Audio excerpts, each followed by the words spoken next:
من صام رمضان ایمانا واحتسابا غفر له ما تقدم من ذنبه ومن قام رمضان ایمانا واحتسابا غفر له ما تقدم من ذنبه. تو سیام اور قیام جو ہے ان دونوں کا حق ادا ہو جاتا ہے. تو یہ ہے شہر رمضان الذی انزل فیہ القرآن ہدی للناس وبینات من الہدی والفرقان فمن شہد منکم الشہر فلیصم ومن کان مریضا او علی سفر فعدۃ من ایام اخر یرید اللہ بکم اليسر ولا یرید بکم العسر ولتکملوا العدۃ ولتکبروا اللہ علی ما ہداکم ولعلکم تشکرون. اب جو آخری لفظ ہے لعلکم تشکرون، اب اس کی وضاحت سمجھیے. اور رمضان کے یہ دو پروگرام جب پیرلل ہو جائیں گے، جب دونوں کی پابندی کی جائے گی، تو اس کا حاصل کیا ہے؟ اس بات کو سمجھنے کے لیے سب سے پہلے آپ اس کو سمجھیے کہ جسے ہم خود ہی کہہ رہے تھے، جسے ہم سیلف کہہ رہے تھے، اپنی انا کو مضبوط کرنا، سیلف کنٹرول، ایگو جو ہے وہ پوری طرح قابو یافتہ ہو اڈ اور لبیڈو پر، اصل میں اس سے مراد کیا ہے؟ اس پر میں نے تفصیل سے بحث کی ہے عظمت صوم نامی اپنے کتابچے میں. ویسے یہ ہے کہ وہ مشکل ہے، ذرا فلسفیانہ اس کا انداز ہے، لیکن یہ ہے کہ وہی باتیں آسان الفاظ میں جو دوسرا کتاب چاہے عظمت سیام و قیام رمضان مبارک، وہ آسان ہے. اگرچہ یہ دونوں بہت ہی محدود تعداد میں ہمارے پاس ہیں، لیکن یہ کہ میں نے ذکر کر دیا، جو حضرات لینا چاہیں وہ لے لیں. لیکن یہ ہے کہ اس میں اصل پس منظر کیا ہے. دیکھیے، ہمارا جو وجود ہے انسان کا، یہ کمپوزٹ ہے، مرکب ہے. ہمارے دو وجود ہیں جو جوڑ دیے گئے.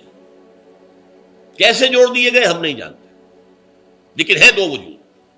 ایک وجود حیوانی ہے، میں نے عرض کیا تھا پہلے ہی، ہر انسان ایک حیوان بھی ہے مکمل، سارے حیوانی تقاضے ہمارے اندر بھی ہیں. لیکن حیوان اور انسان میں بنیادی فرق یہ ہے کہ انسان کا جو اصل وجود ہے وہ روحانی ہے. اس روحانی وجود کی وجہ سے انسان کا وہ مقام ہوا کہ تمام فرشتوں کو اس کو سجدہ کرنے کا حکم دیا گیا. فَإِذَا سَوَّيْتُهُ وَنَفَخْتُ فِيهِ مِن رُوحِي فَقَعُوا لَهُ سَاجِدِينَ. فرشتوں سے کہہ دیا گیا تھا کہ میں ایک بشر پیدا کرنے والا ہوں مٹی سے. جب میں اسے پیدا کر لوں اور اس کی ناک پلک سنوار دوں، دو پلک درست کر دوں، تو پھر اس کے سامنے اور اس میں اپنی روح میں سے پھونک دوں تو گر پڑنا اس کے سامنے سجدے. حیوان انسان اور انسان روحانی، یہ دونوں مل کر اب آدم بنے ہیں. نمبر دو، اس حیوان انسان کا وجود زمین سے ہے، مٹی سے پیدا کی، مٹی سے، گارے سے، تین لازب سے، چپچکانے والے گارے سے، وہ جس میں کہ بدبو پیدا ہو جائے، یہ ساری باتیں کہی گئی ہیں. اور سائنس بھی کہتی ہے مٹی سے پیدا ہوئے. کیسے پیدا ہوئے اس میں اختلاف ہے، لیکن یہ کہ ہے مٹی ہماری اوریجن. قرآن بھی کہتا ہے اور سائنس بھی کہتی ہے. اور ہمارے وجود کو جب وہ تھک جائے، مزمحل ہو جائے، اس کی انرجی کم ہو جائے، تو اس کے لیے جو غذا ہے، جو تقویت ہے، وہ بھی ساری زمین سے آ رہی ہے. آپ نے پھل کھائے، آپ نے گندم کھائی، آپ نے چاول کہاں سے آ رہے؟ اچھا، بکری کا گوشت کھایا تو بکری کا گوشت کس چیز سے بنا ہے؟ اس نے گھاس کھائی ہے، اس نے پتے کھائے ہیں، وہیں سے تو بنا ہے نا. الٹیمیٹ سورس آپ کے وجود حیوانی کے لیے جو آ رہی ہے وہ زمین ہے. وجود روحانی کو بھی تقویت کی ضرورت ہے، وہ بھی مزمحل ہوتی ہے، کمزور ہو جاتی ہے. خاص طور پر جبکہ وجود حیوانی کا اس پر غلبہ ہو جائے، تب تو یوں سمجھیے کہ وہ بالکل بے ہوش ہو کر موت کے قریب پہنچ جاتی ہے. اس کی تقویت، اس کی غذا وہیں سے آئی ہے جہاں سے روح آئی ہے. وہ کلام ربانی ہے، روح ربانی. نفخت فیہ من روحی، من روحی، من روحی، میں پھونک دوں اس میں اپنی روح میں سے. روح کا تعلق ذات باری تعالیٰ کے ساتھ ہے. اسی طرح کلام ربانی کہاں سے آیا ہے؟ اللہ تعالیٰ کے پاس سے آیا ہے. یہ اس کی تقویت کا ذریعہ ہے. اب عام حالات میں کیا ہوتا ہے؟ ہمارا یہ وجود حیوانی چھایا ہوا ہے ہمارے وجود کے اوپر. بیچاری روح جو ہے دبی رہتی ہے، پسی رہتی ہے. اگر خدا نے خواستہ ہم گناہ گار بھی ہیں، گناہ پر گناہ کا ارتکاب کر رہے ہیں، تو وہ روح جو ہے وہ قلب کے آئینے شیشے کے اندر ہے. فیہا مصباح، المصباح فی زجاجہ، الزجاجہ تو کانہا کوکب دری. قلب جو ہے شیشے کے مانند ہے جس کے اندر روح کا چراغ جل رہا ہے.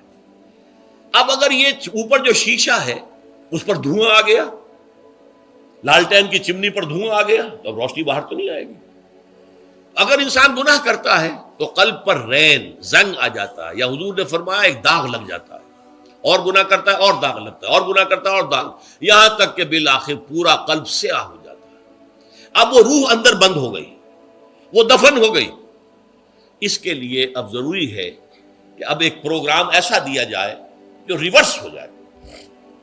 دن میں روزہ رکھواؤ تاکہ وہ جو اینیمل انسٹنکٹس ہے وہ دبے. تو جب یہ وزن جو ہے اس کے اوپر کم ہوگا تو کچھ سائی آف ریلیف اسے ملے گی.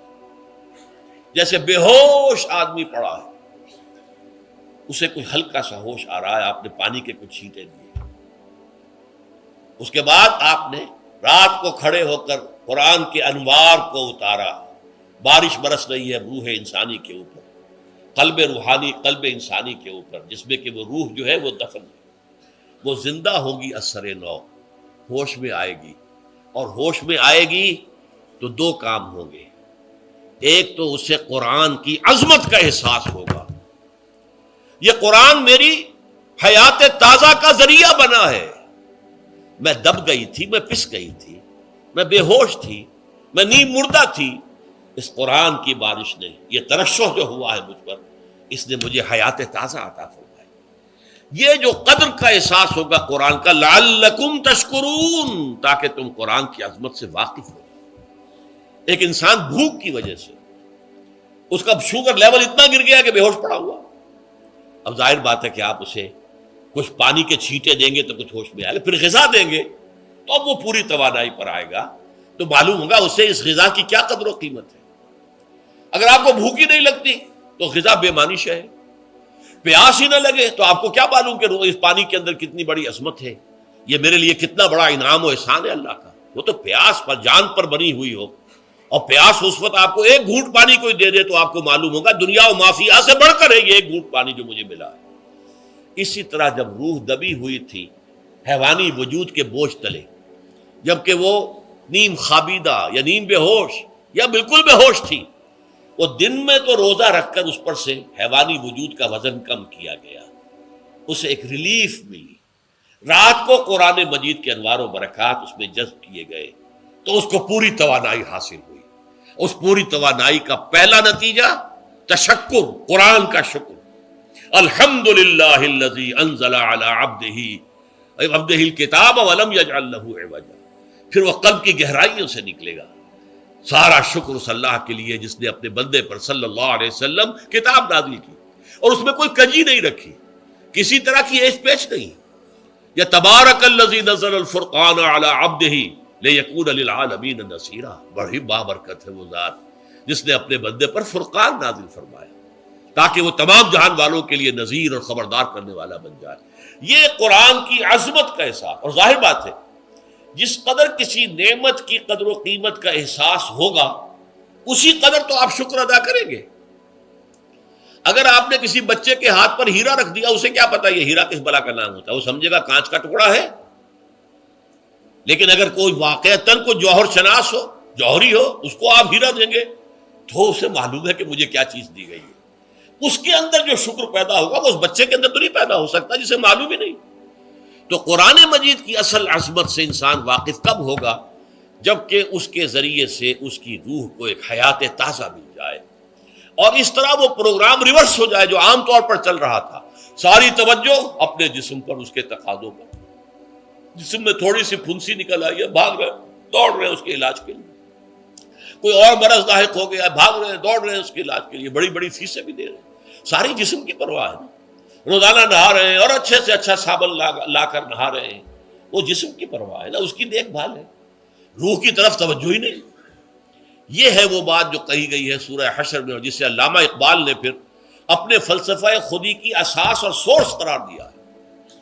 وَلَا تَكُونُوا كَالَّذِينَ نَسُوا اللَّهَ فَأَنسَاهُمْ أَنفُسَهُمْ أُولَٰئِكَ هُمُ الْفَاسِقُونَ. دیکھو اے مسلمانوں، ان لوگوں کے مانند نہ ہو جانا جنہوں نے اللہ کو بھلا دیا تو اللہ نے انہیں اپنے آپ سے غافل کر دیا، اور یہی لوگ فاسق و فاجر ہیں.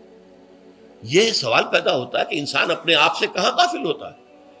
کیا اپنے وجود حیوانی سے غافل ہوتا ہے؟ کیا بھوک لگتی ہے تو وہ ادھر ادھر منہ نہیں مارتا؟ غذا کو حاصل کرنے کے لیے کوشش نہیں کرتا؟ پیاس لگتی ہے تو کیا پانی یا کوئی اور مشروب تلاش نہیں کرتا؟ کوئی بیماری لاحق ہوتی ہے تو کیا اس کے علاج کی طرف توجہ نہیں کرتا؟ اسے آرام کی حاجت ہوتی ہے تو آرام نہیں لیتا؟ اپنے اس وجود سے تو غافل نہیں. کون سے وجود سے غافل ہوا ہے؟ وہ روحانی وجود سے غافل ہے. بھول گیا کہ میرے اندر روحانی وجود بھی ہے اور اس کا تعلق ذات باری تعالیٰ کے ساتھ ہے. اس نے سمجھا کہ میں بس حیوان ہوں، نرا حیوان ہوں، اپنے اس وجود کی اصل حقیقت ہی سے بے خبر، غافل. چنانچہ آج کے دور کا سب سے بڑا المیہ کیا ہے؟ ڈاروین کے نظریے کے جو اثرات پیدا ہوئے ہماری معاشرت پر، ہماری سوچ پر، ہمارے فکر پر، ہمارے فلسفے پر، ہماری سوشولوجی پر، وہ کیا ہے کہ ہم بھی نرے حیوان ہیں. اللہ اللہ خیر سلام. یہ سب سے بڑی محرومی ہے اس دور کی کہ انسان اپنے اصل شرف سے خود ہی مستعفی ہو گیا. ہمارا کوئی وجود ہے ہی نہیں روحانی وغیرہ. روح کسے کہتے ہیں ہم نہیں جانتے، بس یہ جسم ہے. ہم اللہ کو نہیں جانتے کون ہے کون نہیں ہے. ہوگا، ہم تو اس کائنات کو جانتے ہیں. ہم روح سے واقف نہیں، ہم تو اپنے جسم کو واقف. آخرت سے ہمیں کچھ پتہ نہیں، شاید ہو شاید نہ ہو، کچھ پتہ نہیں، لیکن یہ زندگی تو ہے، اسے ہم جانتے ہیں. یہ ہے آج کے انسان کا سب سے بڑا المیہ، اور یہ ہے ماس اسکیل کے اوپر ارتداد. ذہنی طور پر مرتد ہو چکے ہیں انسانوں کی عظیم اکثریت مرتد ہو چکی ہے. یہ ہے در حقیقت کہ روزہ جو ہے اس پروگرام کو آ کر ریورس کرتا ہے. دن میں کھانے پینے، جنسی تقاضے پر پابندی، وہ وجود حیوانی کا وزن کچھ کم ہے. روح جو دبی ہوئی تھی یا سسک رہی تھی یا بے ہوش تھی یا نیند مردہ تھی، اسے کچھ ریلیف ملا. اب اس کے اوپر قرآن مجید کے تیرے ضمیر پہ جب تک نہ ہو نزول کتاب، گرہ کشاہ نہ راضی نہ صاحب کشاف، ہمارے دلوں کے اوپر بارش ہو رہی ہو انوار قرآنی کی. وہ ظاہر بات ہے کہ بغیر سمجھے تو نہیں ہوگی بارش. وہ تو آپ کوئی سمجھ رہے ہوں گے تو بارش ہوگی، ورنہ تو یہ ہے کہ ٹھیک ہے میں پہلے بھی عرض کر چکا ہوں آپ کو ثواب تو ملے گا، لیکن یہ ہے کہ وہ اصل مقصد قرآن کی عظمت کا قلب کی گہرائیوں سے اعتراف جو ہے، اور اس پر اللہ کا شکر تو ادا ہوگا. لعلکم تشکرون، جبکہ قرآن مجید جو ہے آپ کے قلب کے اوپر نازل ہے، اس کا مفہوم نازل ہے.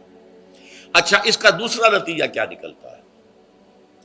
جب وہ روح جو ہے وہ ہوش میں آئے گی، اس کو حیات تازہ مل گئی، وہ اپنے اصل مرکز اور منبع اور سرچشمہ کی طرف جو ہے متوجہ ہوگی.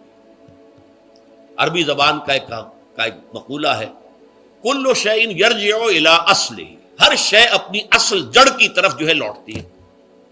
ہمارا وجود حیوانی زمین سے زمینی کی طرف لوٹتا ہے، یعنی مرنے کے بعد زمینی میں چلا جائے گا.